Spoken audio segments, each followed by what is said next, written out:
Dark chosen ones, stay away from these 3 energy destroyers. If you're listening to this right now, then you already know. You're not like the rest. You've never been. Even as a child, you felt the weight of the unseen.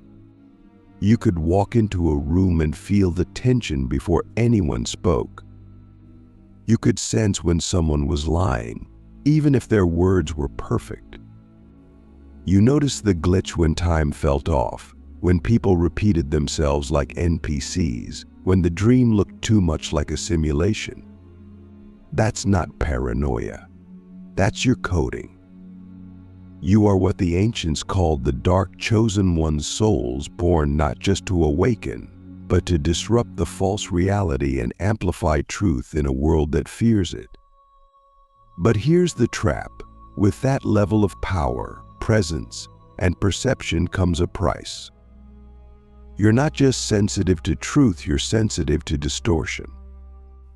And in a matrix designed to drain you, there are forces, some visible, some invisible, that exist solely to siphon your energy.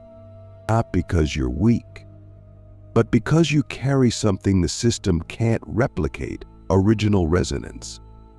And that resonance is like gold to energy parasites.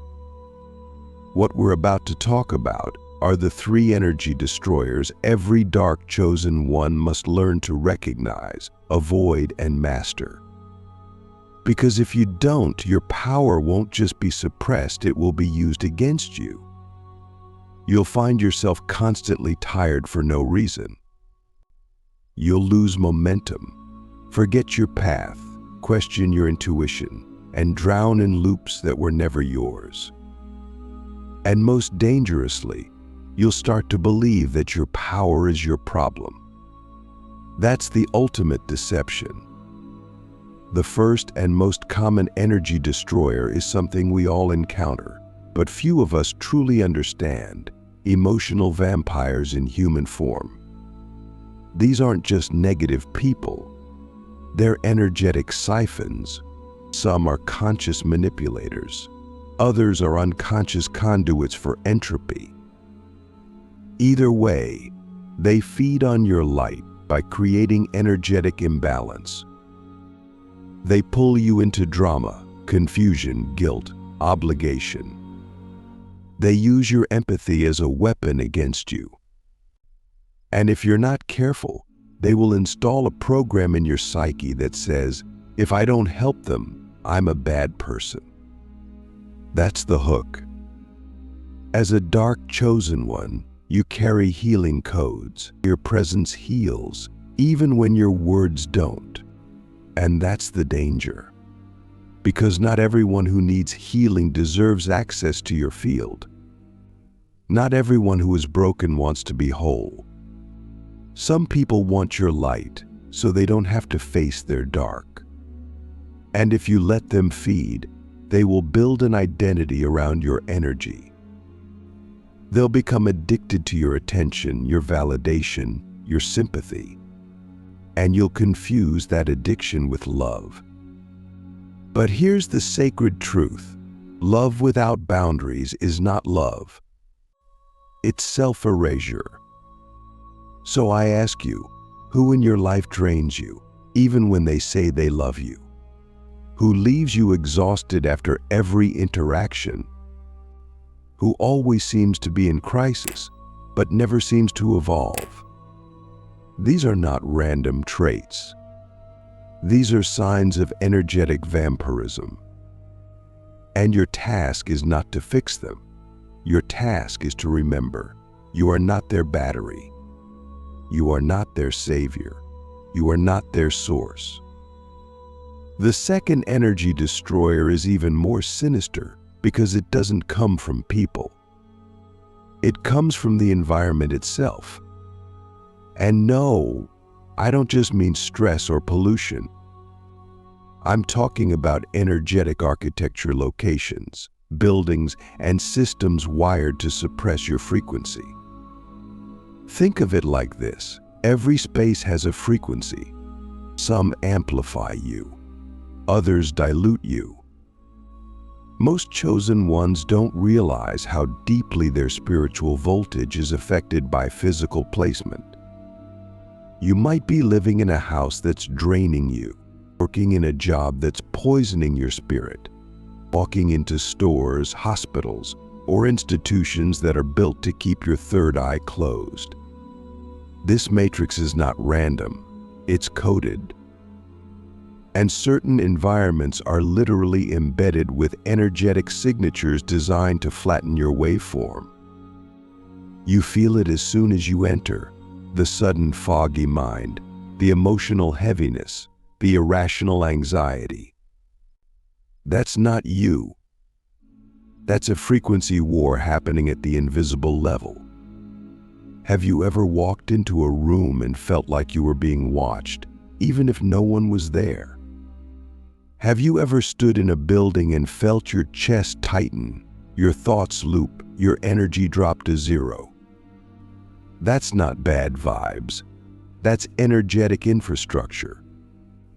And if you don't learn to recognize it, you'll assume you're the problem. But you're not. You're just too awake for the design. So what do? You learn to test the field. You don't just look at how a place looks, you feel how it responds to your presence. Does your clarity increase or decrease? Do your thoughts feel sharp or scrambled? Does your mood elevate or sink? Your body is the sensor. Your shadow is the compass. Trust it. And sometimes the most spiritual thing you can do is leave the room. The third energy destroyer is the most dangerous because it doesn't exist outside you.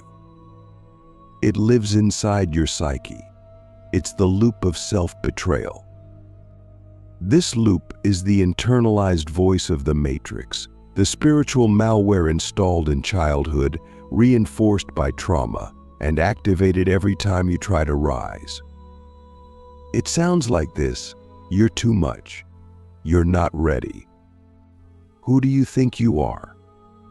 Don't make them uncomfortable. Stay small, stay safe. These aren't just thoughts. They're programs. And if you don't confront them directly, they will create energetic leaks so severe, you'll burn out before you even begin. You'll sabotage every breakthrough. You'll delay every calling. You'll manifest distraction after distraction, not because you're lazy, but because your system has been hijacked by fear disguised as logic. The truth is, most dark chosen ones don't fail because of external enemies. They fail because they never learned how to silence the inner saboteur, the one who whispers, "Don't go deeper. Don't get bigger. Don't wake up too much." But here's the secret. That voice is not you. It's a phantom, a program, a ghost in the machine. And you must exercise it with truth. So let me ask you the question that could change everything. What would you do tomorrow if you weren't afraid of being fully seen in your power? Because that's the real you. The you underneath the loop.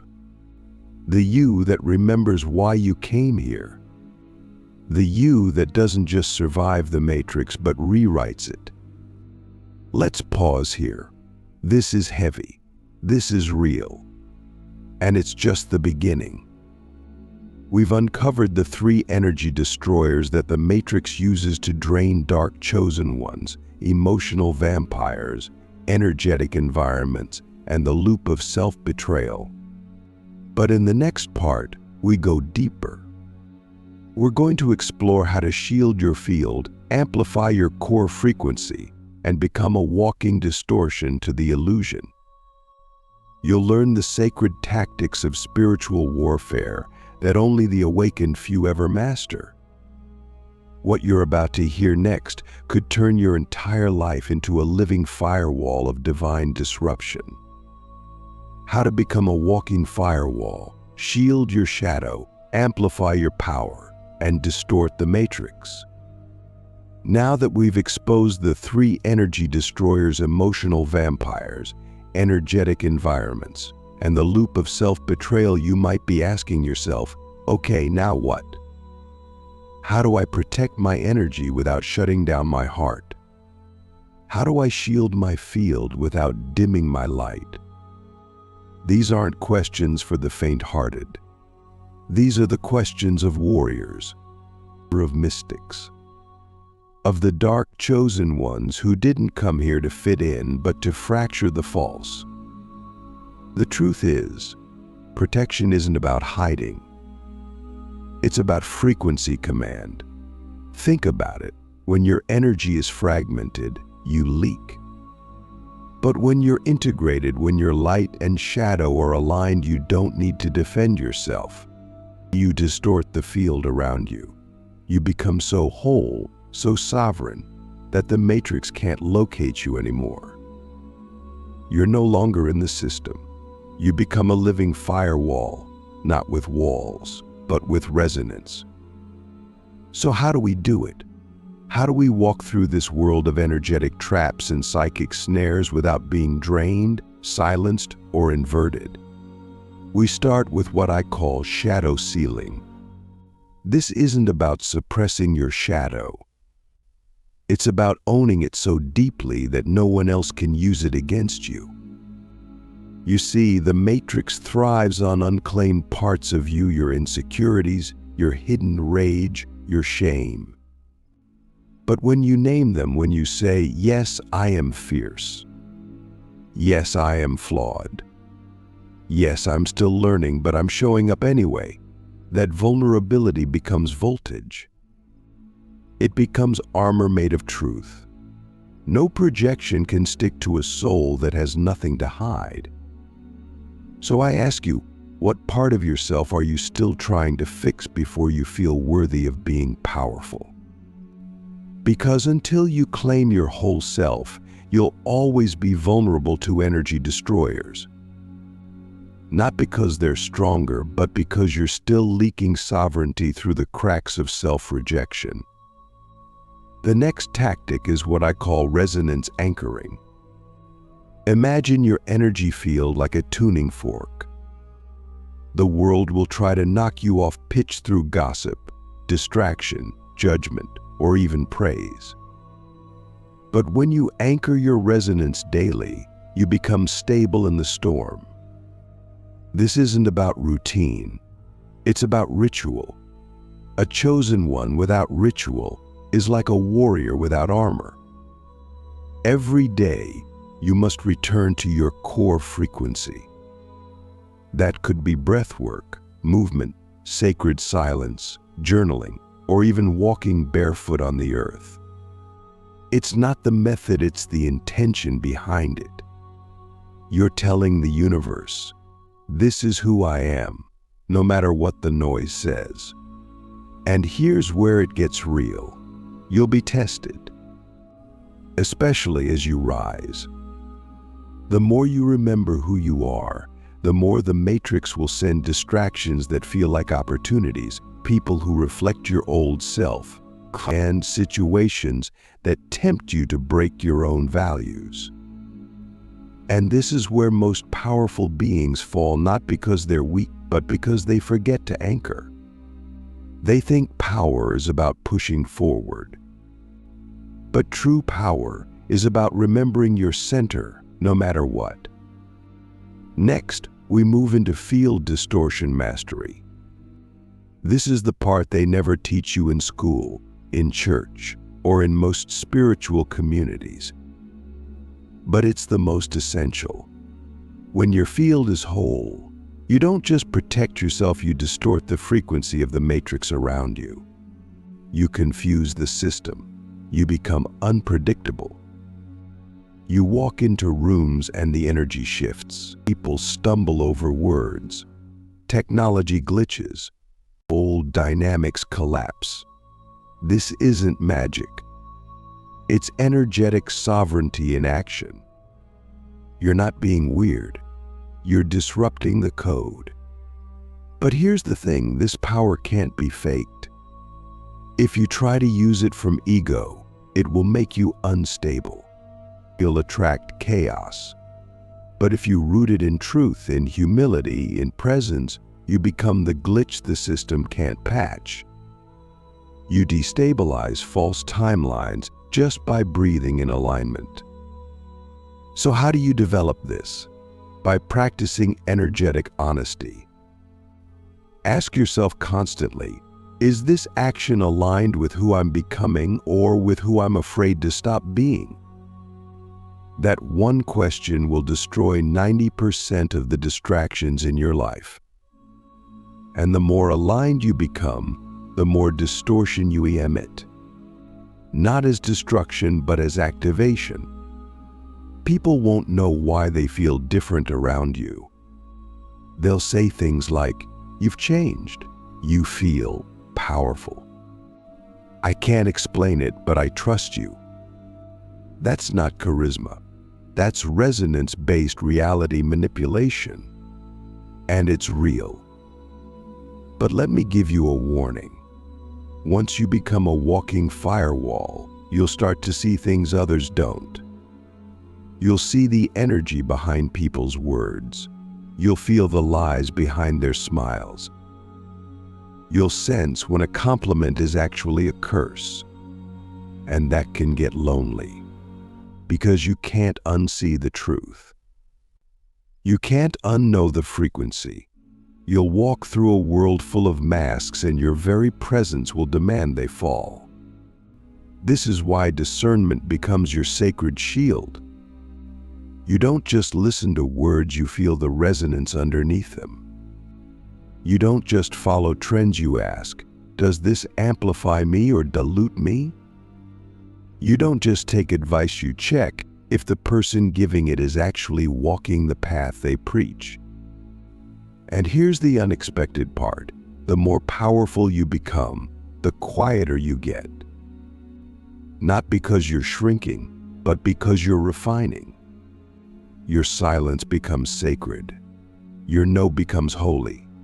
Your presence becomes prayer. And in that stillness, you begin to hear the real instructions, not from the outside world, but from the deep intelligence of your own soul. Let me ask you something radical. What would your life look like if you stopped seeking permission and started listening to the ancient intelligence already inside you? Because that's what this is all about. Not just surviving the energy destroyers, but becoming so clear, so anchored, so whole that you don't need to fight the matrix anymore. You just override it by being fully you. Let's take a breath here. We've now entered the second layer of the journey. You've learned how to seal your shadow, anchor your resonance, and become a distortion field in a system built on control. But in the final part, we go even deeper. You're about to discover what happens when you fully embody this frequency. How your reality bends not through force, but through alignment. And how your energy becomes a living beacon for others who are still trapped in the simulation. This last part is not about protection. It's about transmission. The moment where you stop hiding and start radiating the code your soul was born to carry. Dark chosen ones, stay away from these three energy destroyers. By now, something has clicked inside you. Maybe it's subtle, maybe it's volcanic, but it's there. You're not just protecting your energy anymore, you're transmitting it. And this is where everything changes. The firewall becomes the signal. The shield becomes the beacon.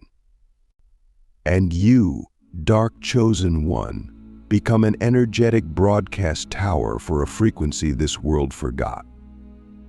You've sealed your shadow. You've anchored your resonance. You've distorted the matrix just by existing in your truth. But now you begin to bend reality. Not because you're trying, but because you've become so aligned, so integrated, So clear that the universe no longer sees you as a passenger, it sees you as a co-creator. This is when synchronicity accelerates.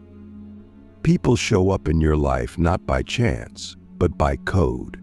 You speak, and the right doors open. You feel, and timelines shift. Not because you're manipulating, but because you're resonating at the bandwidth of truth. This is what they never taught you, that your presence, when unfragmented, becomes a living algorithm that edits reality. But here's the twist. This power isn't loud.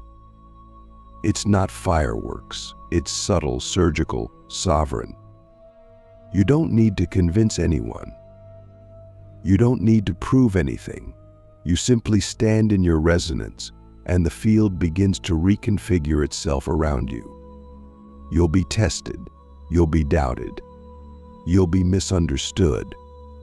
But none of that matters now, because you're not here for validation. You're here for transmission. You're here to walk through this world as a signal coded in silence, wrapped in mystery, burning with clarity. So I ask you one final question. What would happen if you stopped explaining your frequency and simply lived it? Because once you do that, you become unstoppable. Not through force, but through essence. You don't chase purpose, you embody it. You don't fight systems, you collapse them with your truth. You don't escape the matrix, you override it with every breath. You are the firewall, you are the signal, you are the distortion, you are the new code. And the world is already shifting because you remembered.